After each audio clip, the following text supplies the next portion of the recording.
ಸ್ವಲ್ಪ ಯೋಚನೆ ಮಾಡಿ. ನಿಮ್ಮ ಲೈಫ್ನ ರಿಮೋಟ್ ಕಂಟ್ರೋಲ್ ಯಾರ ಕೈಯಲ್ಲಿದೆ? ಯಾರೋ ಬಂದು ನಿಮ್ಮನ್ನ ಬೈದ ತಕ್ಷಣ ನಿಮಗೆ ಕೋಪ ಬಂದರೆ ಅದನ್ನು ನೀನು ಕಂಟ್ರೋಲ್ ಮಾಡ್ತಿಲ್ಲ ಅಂದರೆ ನೀನೀಗ ಸ್ಟ್ರಾಂಗ್ ಅಲ್ಲ. ಯಾರೋ ನಿಮ್ಮ ಬಗ್ಗೆ ಕೆಟ್ಟದಾಗಿ ಮಾತಾಡಿದ್ರು ಅಂತ ನೀವು ಡಿಮೋಟಿವೇಟ್ ಆದರೆ ಯು ಆರ್ ಮ್ಯಾನಿಪ್ಯುಲೇಟೆಡ್. ಅಂದರೆ ನಿಮ್ಮ ಎಮೋಷನ್ಸ್ ಕಂಟ್ರೋಲ್ ನಿಮ್ಮ ಹತ್ರ ಇಲ್ಲ, ಅವರ ಹತ್ರ ಇದೆ. ಆದರೆ ಎದುರುಗಡೆ ಇರೋರು ಏನೇ ಮಾಡಿದ್ರು, ಎಷ್ಟೇ ಕೆಣಕಿದ್ರು, ನೀವು ರಿಯಾಕ್ಟ್ ಮಾಡದೆ ಸೈಲೆಂಟಾಗಿ ಕಾಮಾಗಿ ಕಣ್ಣಲ್ಲಿ ಕಂಗಿಟ್ಟು ನೋಡ್ತಿರಲ್ಲ, ಯು ಆರ್ ಡೇಂಜರಸ್. ಆ ಸೈಲೆನ್ಸ್ಗೆ ಜನ ಭಯ ಪಡ್ತಾರೆ, ಆ ಕಂಟ್ರೋಲ್ಗೆ ಪ್ರಪಂಚ ತಲೆಬಾಗುತ್ತೆ. ಅದನ್ನೇ ನಾವು ಡಾರ್ಕ್ ಕಾನ್ಫಿಡೆನ್ಸ್ ಅಂತ ಕರೆಯೋದು. ಇವತ್ತು ಆ ಪವರ್ ನಿಮಗೂ ಬೇಕಾ? ಹಾಗಾದರೆ ವೆಲ್ಕಮ್ ಟು ದ ರಿಯಾಲಿಟಿ. ಈ ಮೈಂಡ್ ಹ್ಯಾಕಿಂಗ್ ಶುರು ಮಾಡೋಕೆ ನಮಗೆ ಮೊದಲು ಎನರ್ಜಿ ಬೇಕು. ಆ ಎನರ್ಜಿ ಎಲ್ಲಿದೆ? ನಮ್ಮ ಮೊದಲನೇ ಕಾನ್ಸೆಪ್ಟ್, ದ ಶ್ಯಾಡೋ ಇಂಟಿಗ್ರೇಷನ್. ಸಾಮಾನ್ಯವಾಗಿ ಜನ ಏನು ಮಾಡ್ತಾರೆ ನೋಡಿ, ಅವರಲ್ಲಿರೋ ಕೋಪ, ಎಗ್ರೆಷನ್, ಅಹಂಕಾರ ಮತ್ತು ಡಾಮಿನೆನ್ಸ್ನ ಮುಚ್ಚಿಡ್ತಾರೆ. ಅಯ್ಯೋ, ಕೋಪ ಮಾಡ್ಕೋಬಾರ್ದು, ಅದು ಕೆಟ್ಟದ್ದು ಅಂತ ತಮ್ಮನ್ನ ತಾವೇ ಕಂಟ್ರೋಲ್ ಮಾಡ್ತಾರೆ. ಆದರೆ ಎವಲ್ಯೂಷನರಿ ಸೈಕಾಲಜಿ ಏನು ಹೇಳುತ್ತೆ ಗೊತ್ತಾ? ಕಾಡಿನಲ್ಲಿ ಒಳ್ಳೆಯ ಪ್ರಾಣಿ ಲೀಡರ್ ಆಗಲ್ಲ.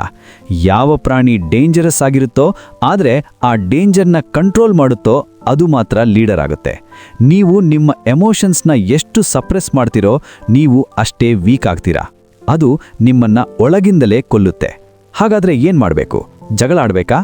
ಇಲ್ಲ, ನಾವು ಫಿಸಿಕ್ಸ್ ರೂಲ್ ಅಪ್ಲೈ ಮಾಡಬೇಕು. Energy cannot be destroyed, it can only B converted. ಅಂದರೆ ನಿನ್ನೊಳಗಿನ ಎನರ್ಜಿ ಕಳೆದು ಹೋಗಲ್ಲ. ಅದು ಕೋಪವಾಗಿರಲಿ, ನೋವಾಗಿರಲಿ, ನಾಶ ಆಗಲ್ಲ. ನೀನು ಅದನ್ನು ಹೇಗೆ ತಿರುಗಿಸ್ತೀಯೋ ಅದೇ ಆಟ. ಇದಕ್ಕೆ ಸೈಕಾಲಜಿಯಲ್ಲಿ ಸಬ್ಲಿಮೇಷನ್ ಅಂತ ಕರಿತೀವಿ. ಕೇಳಿಸ್ಕೊಳ್ಳಿ, ನಿಮ್ಮ ಬ್ರೈನ್ಗೆ ನೆಗೆಟಿವ್ ಎನರ್ಜಿ ಅಥವಾ ಪಾಸಿಟಿವ್ ಎನರ್ಜಿ ಅನ್ನುವ ವ್ಯತ್ಯಾಸ ಗೊತ್ತಿಲ್ಲ. ಅದಕ್ಕೆ ಗೊತ್ತಿರೋದು ಬರೀ ರಾ ಎನರ್ಜಿ. ಯಾರೋ ನಿಮಗೆ ಅವಮಾನ ಮಾಡಿದಾಗ ನಿಮ್ಮ ಬಾಡಿಯಲ್ಲಿ ಹೀಟ್ ಪ್ರೊಡ್ಯೂಸ್ ಆಗುತ್ತಲ್ಲ, ಬೆಂಕಿ ಹತ್ತಿಕೊಳ್ಳುತ್ತಲ್ಲ, ಅದು ವೇಸ್ಟ್ ಆಗಬಾರ್ದು. ಸೊ ಮುಂದಿನ ಸಲ ನಿಮಗೆ ಲೈಫ್ ಮೇಲೆ ಜಿಗುಪ್ಸೆ ಬಂದಾಗ ಅಥವಾ ಯಾರೋ ಅವಮಾನ ಮಾಡಿದಾಗ ದಯವಿಟ್ಟು ಆ ಎನರ್ಜಿನ ಬಾಯಿ ಮಾತಲ್ಲಿ ಜಗಳ ಆಡೋಕೆ ವೇಸ್ಟ್ ಮಾಡಬೇಡಿ, ಅಥವಾ ರೂಮಲ್ಲಿ ಕೂತು ಅಳೋಕ್ಕೂ ಯೂಸ್ ಮಾಡಬೇಡಿ. ಆ ಕೋಪನ್ನ ಹಾಗೆ ಇಟ್ಕೊಳ್ಳಿ, ಆ ಬೆಂಕಿನ ಹಾಗೆ ಇಟ್ಕೊಳ್ಳಿ. ನೇರವಾಗಿ ಜಿಮ್ಗೆ ಹೋಗಿ ಹೆವಿ ವರ್ಕೌಟ್ ಮಾಡಿ, ಅಥವಾ ಬಿಸ್ನೆಸ್ ಪ್ಲಾನ್ ಮಾಡಿ, ಅಥವಾ ಸತತವಾಗಿ 4 ಗಂಟೆಗಳ ಕಾಲ ಓದಿ. ನಿಮ್ಮ ಬ್ರೈನ್ಗೆ ಆರ್ಡರ್ ಮಾಡಿ, ಈ ಕೋಪನ ನಾನು ನನ್ನ ಪೆಟ್ರೋಲ್ ತರಹ ಯೂಸ್ ಮಾಡ್ತೀನಿ ಅಂತ. ಇದು ಸುಮ್ಮನೆ ಕವಿತೆ ಅಲ್ಲ ಫ್ರೆಂಡ್ಸ್, ಇದು ಬಯೋಲಾಜಿಕಲ್ ಎನರ್ಜಿ ಟ್ರಾನ್ಸ್ಫರ್. ನಿಮ್ಮ ಡಾರ್ಕ್ ಸೈಡ್ ಈಗ ನಿಮ್ಮ ಬೆಸ್ಟ್ ಫ್ರೆಂಡ್. ಈಗ ನಮ್ಮ ಹತ್ರ ಎನರ್ಜಿ ಇದೆ, ಫ್ಯೂಯಲ್ ರೆಡಿ ಇದೆ. ಆದರೆ ಆ ಎನರ್ಜಿನ ಕಂಟಿನ್ಯೂಯಸ್ ಆಗಿ ಮೇಂಟೈನ್ ಮಾಡೋದು ಹೇಗೆ? ಇಲ್ಲಿಗೆ ಕನೆಕ್ಟ್ ಆಗುತ್ತೆ ನಮ್ಮ ಎರಡನೇ ಕಾನ್ಸೆಪ್ಟ್, ಅದೇ ದ ವಿನ್ನರ್ ಎಫೆಕ್ಟ್. ನೋಡಿ, ನಮ್ಮ ನ್ಯೂರೋಸೈನ್ಸ್ನಲ್ಲಿ ಒಂದು ಅದ್ಭುತವಾದ ಲೂಪ್ ಇದೆ. ನೀವು ಲೈಫಲ್ಲಿ ಗೆದ್ದಾಗ ನಿಮ್ಮ ಬ್ರೈನ್ನಲ್ಲಿ ಟೆಸ್ಟೋಸ್ಟಿರಾನ್ ಮತ್ತು ಡೋಪಮಿನ್ ರಿಸೆಪ್ಟರ್ಸ್ ಜಾಸ್ತಿ ಆಗುತ್ತೆ. ನೆನಪಿಡಿ, ಟೆಸ್ಟೋಸ್ಟಿರಾನ್ ನಮ್ಮ ಬ್ರೈನ್ಗೆ ಐ ಕ್ಯಾನ್ ಹ್ಯಾಂಡಲ್ ದಿಸ್ ಅನ್ನುವ ಸಿಗ್ನಲ್ ಕೊಡುತ್ತೆ. ಇದು ಜಾಸ್ತಿ ಆದಾಗ ನಿಮಗೆ ರಿಸ್ಕ್ ತಗೊಳ್ಳೋಕೆ ಭಯ ಆಗಲ್ಲ. ನಿಮ್ಮ ಕಾನ್ಫಿಡೆನ್ಸ್ ಕೆಮಿಕಲ್ ಲೆವೆಲಲ್ಲೇ ಚೇಂಜ್ ಆಗುತ್ತೆ. ಅದಕ್ಕೆ ಹೇಳೋದು, ಗೆದ್ದವನು ಮತ್ತೆ ಮತ್ತೆ ಗೆಲ್ತಾನೆ, ಸೋತವನು ಮತ್ತೆ ಮತ್ತೆ ಸೋಲ್ತಾನೆ. The deep hack. ಇಲ್ಲಿ ಒಂದು ದೊಡ್ಡ ಪ್ರಾಬ್ಲಮ್ ಇದೆ. ನೀವು ಲೈಫಲ್ಲಿ ಇನ್ನೂ ದೊಡ್ಡದಾಗಿ ಗೆದ್ದಿಲ್ಲ ಅಂದರೆ ಈ ಎಫೆಕ್ಟ್ನ ಆಕ್ಟಿವೇಟ್ ಮಾಡೋದು ಹೇಗೆ? ನಾವು ದೊಡ್ಡ ಗೆಲುವಿಗೆ ಕಾಯೋ ಹಾಗಿಲ್ಲ, ನಾವೇ ನಮ್ಮ ಬ್ರೈನ್ನ ಹ್ಯಾಕ್ ಮಾಡಬೇಕು. ಅದಕ್ಕೆ ನಾವು ಮೈಕ್ರೋ ವಿನ್ಸ್ ಟೆಕ್ನಿಕ್ ಯೂಸ್ ಮಾಡ್ತೀವಿ. ಒಂದು ಸತ್ಯ ಹೇಳ್ತೀನಿ ಕೇಳಿ, ನಿಮ್ಮ ಬ್ರೈನ್ಗೆ ಒಲಿಂಪಿಕ್ ಗೋಲ್ಡ್ ಮೆಡಲ್ ಗೆಲ್ಲೋದಕ್ಕೂ ಬೆಳಿಗ್ಗೆ ಎದ್ದು ನಿಮ್ಮ ಹಾಸಿಗೆ ಕ್ಲೀನ್ ಮಾಡೋದಕ್ಕೂ ಇರೋ ಬಯೋಲಾಜಿಕಲ್ ವ್ಯತ್ಯಾಸ ಗೊತ್ತಿಲ್ಲ. ಅಂದರೆ ಎರಡಕ್ಕೂ ನಿಮ್ಮ ಮೆದುಳು ಒಂದೇ ಕೆಮಿಕಲ್ ರಿವಾರ್ಡ್ ಕೊಡುತ್ತೆ. ಎರಡು ಅದಕ್ಕೆ ಸಕ್ಸಸ್ ಅಷ್ಟೇ. ನೀವು ದಿನಕ್ಕೆ 10 ಚಿಕ್ಕ ಚಿಕ್ಕ ಟಾಸ್ಕ್ ಮಾಡಿ, ಟೈಮ್ಗೆ ಸರಿಯಾಗಿ ಎದ್ದೇಳೋದು, ಕೋಲ್ಡ್ ಶವರ್ ಮಾಡೋದು, ಅಥವಾ 1 ಗಂಟೆ ಮೊಬೈಲ್ ನೋಡದೇ ಇರೋದು. ಯಾವಾಗ ನೀವು ಈ ಚಿಕ್ಕ ಟಾಸ್ಕ್ ಕಂಪ್ಲೀಟ್ ಮಾಡ್ತೀರೋ ನಿಮ್ಮ ಬ್ರೈನ್ಗೆ ಸಿಗ್ನಲ್ ಹೋಗುತ್ತೆ, ಐ ಆಮ್ ಎ ವಿನ್ನರ್ ಅಂತ. ವಾರದ ಕೊನೆಗೆ ಏನಾಗುತ್ತೆ? ನಿಮ್ಮ ಬ್ರೈನ್ ಕೆಮಿಸ್ಟ್ರಿ ಪೂರ್ತಿ ಚೇಂಜ್ ಆಗಿರುತ್ತೆ. ನೀವು ಫಿಸಿಕಲಿ ಸ್ಟ್ರಾಂಗ್ ಫೀಲ್ ಮಾಡ್ತೀರಾ. ಸೊ ದೊಡ್ಡ ಗೆಲುವಿಗೋಸ್ಕರ ಕಾಯಬೇಡಿ, ಇವತ್ತೇ ಸಣ್ಣ ಸಣ್ಣ ಗೆಲುವುಗಳಂಗ ಜೋಡಿಸಿ ದೊಡ್ಡ ಪರ್ವತ ಮಾಡಿ. ಸರಿ, ಈಗ ನಿಮ್ಮ ಹತ್ರ ಎನರ್ಜಿ ಇದೆ, ನೀವು ಗೆಲ್ತಾ ಇದ್ದೀರಾ, ಫಾಸ್ಟ್ ಆಗಿ ಹೋಗ್ತಿದ್ದೀರಾ. ಆದರೆ ಇದ್ದಕ್ಕಿದ್ದ ಹಾಗೆ ಒಂದು ದೊಡ್ಡ ಚಾಲೆಂಜ್ ಬರುತ್ತೆ. ಸ್ಟೇಜ್ ಮೇಲೆ ಮಾತಾಡಬೇಕು ಅಥವಾ ದೊಡ್ಡ ರಿಸ್ಕ್ ತಗೋಬೇಕು.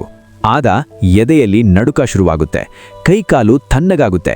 ಇದನ್ನು ನಾವು ಭಯ ಅಂತೀವಿ ಅಲ್ವಾ? ಆದರೆ ಇಲ್ಲಿಗೆ ಕನೆಕ್ಟ್ ಆಗುತ್ತೆ ನಮ್ಮ ಮೂರನೇ ಸೀಕ್ರೆಟ್, ಅದೇ ಆಂಗ್ಸೈಟಿ ರೀಅಪ್ರೈಸಲ್. ತುಂಬ ಜನ ಏನಂತ ಅನ್ಕೊಂಡಿದ್ದಾರೆ ಅಂದರೆ ಭಯ ಮತ್ತು ಉತ್ಸಾಹ ಎರಡು ಆಪೋಸಿಟ್ ಅಂತ.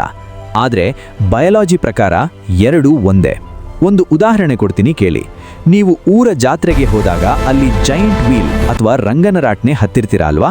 ಅದು ಮೇಲಿಂದ ರಭಸವಾಗಿ ಕೆಳಗೆ ಬರುವಾಗ ಏನಾಗುತ್ತೆ? ಎದೆ ಧವಧವ ಅನ್ನುತ್ತೆ, ಹೊಟ್ಟೆ ಜುಮ್ ಅನ್ನುತ್ತೆ, ಜೋರಾಗಿ ಕಿರಿಚಬೇಕು ಅನ್ಸುತ್ತೆ.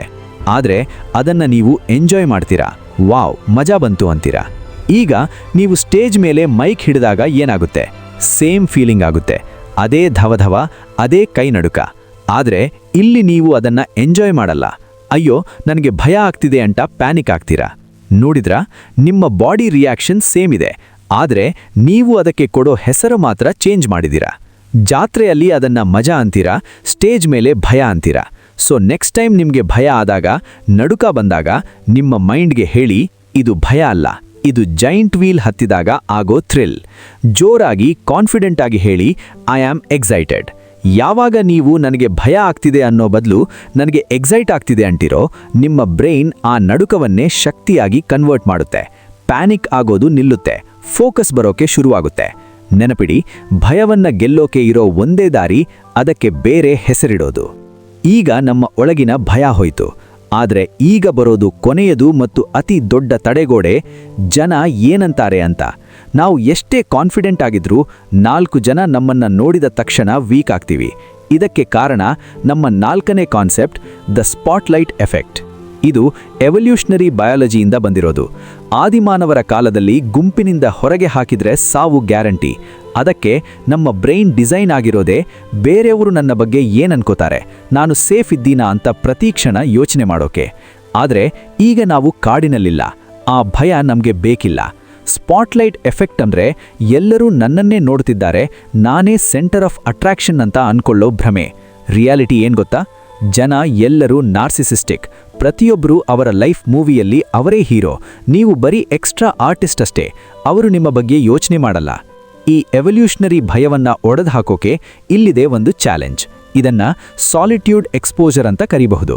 ತುಂಬ ಜನಕ್ಕೆ ಒಬ್ಬರೇ ಹೋಟೆಲ್ಗೆ ಹೋಗಿ ಊಟ ಮಾಡೋಕೆ ಭಯ. ಅಯ್ಯೋ ಜನ ಏನಂತಾರೆ, ಇವನಿಗೆ ಫ್ರೆಂಡ್ಸ್ ಇಲ್ವಾ, ಇವನು ಲೂಸರ್ ಇರಬೇಕು ಅಂತ ಅನ್ಕೋತಾರೆ ಅನ್ನೋ ಭಯ. ನಾಳೆನೇ ಇದನ್ನ ಬ್ರೇಕ್ ಮಾಡಿ. ಒಂದು ಒಳ್ಳೆ ರೆಸ್ಟೋರೆಂಟ್ಗೆ ಒಬ್ಬರೇ ಹೋಗಿ, ನಿಮ್ಮ ಫ್ರೆಂಡ್ಸ್ನ ಕರಿಬೇಡಿ, ಮತ್ತು ಮುಖ್ಯವಾಗಿ ನಿಮ್ಮ ಮೊಬೈಲ್ ಫೋನ್ ಸ್ವಿಚ್ ಆಫ್ ಮಾಡಿ ಜೇಬಲಿಡಿ. ನಾವು ಒಬ್ಬರೇ ಇದ್ದಾಗ ಮುಜುಗರ ಆಗುತ್ತೆ ಅಂತ ಮೊಬೈಲ್ ನೋಡಿಕೊಂಡು ಬ್ಯುಸಿ ಇರೋ ತರಹ ಆಕ್ಟಿಂಗ್ ಮಾಡ್ತೀವಲ್ವಾ, ಅದು ವೀಕ್ನೆಸ್. ಅದನ್ನ ಮಾಡಬೇಡಿ. ರಾಜನ ತರಹ ಕೂತ್ಕೊಳ್ಳಿ. ನಿಮ್ಮ ಸುತ್ತ ಜನ ಇದ್ರೂ ಅವರ ಒಪಿನಿಯನ್ ಬಗ್ಗೆ ತಲೆ ಕೆಡಿಸ್ಕೊಳ್ಳದೆ ಆರಾಮಾಗಿ ಊಟ ಮಾಡಿ. ಶುರುವಲ್ಲಿ ನಿಮ್ಮ ಮೈಂಡ್ ಹೇಳುತ್ತೆ ಎಲ್ಲರೂ ನಿನ್ನನ್ನು ನೋಡ್ತಿದ್ದಾರೆ ಅಂತ. ಆದರೆ 10 ನಿಮಿಷ ಆದಮೇಲೆ ಒಂದು ಮ್ಯಾಜಿಕ್ ಆಗುತ್ತೆ. ಆ ಭಯ ಮಾಯ ಆಗುತ್ತೆ. ನಿಮಗೆ ಒಂದು ಅದ್ಭುತವಾದ ಫ್ರೀಡಮ್ ಸಿಗುತ್ತೆ. ನನ್ನ ಖುಷಿಗೆ ನನಗೆ ಯಾರ ಹಂಗೂ ಬೇಕಿಲ್ಲ ಅಂತ. ಯಾವಾಗ ನೀವು ಒಂಟಿತನವನ್ನು ಎಂಜಾಯ್ ಮಾಡೋಕೆ ಶುರು ಮಾಡ್ತೀರೋ, you become dangerous.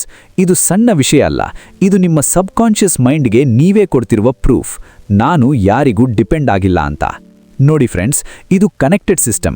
Shadow ಇಂಟಿಗ್ರೇಷನ್ನಿಂದ energy ತಗೊಳ್ಳಿ, ವಿನ್ನರ್ ಎಫೆಕ್ಟಿಂದ ಮೊಮೆಂಟಮ್ ಬಿಲ್ಡ್ ಮಾಡಿ, ಆಂಗ್ಸೈಟಿ ರೀಅಪ್ರೈಸಲಿಂದ ಭಯವನ್ನ ಎಕ್ಸೈಟ್ಮೆಂಟ್ ಮಾಡಿ, ಸಾಲಿಟ್ಯೂಡ್ ಎಕ್ಸ್ಪೋಜರಿಂದ ಜನರ ಭಯ ಬಿಡಿ. ಇವು ಬರೀ ಟಿಪ್ಸ್ ಅಲ್ಲ, ಇವು ವೆಪನ್ಸ್. ಇದನ್ನ ಬಳಸೋಕೆ ಧೈರ್ಯ ಬೇಕು.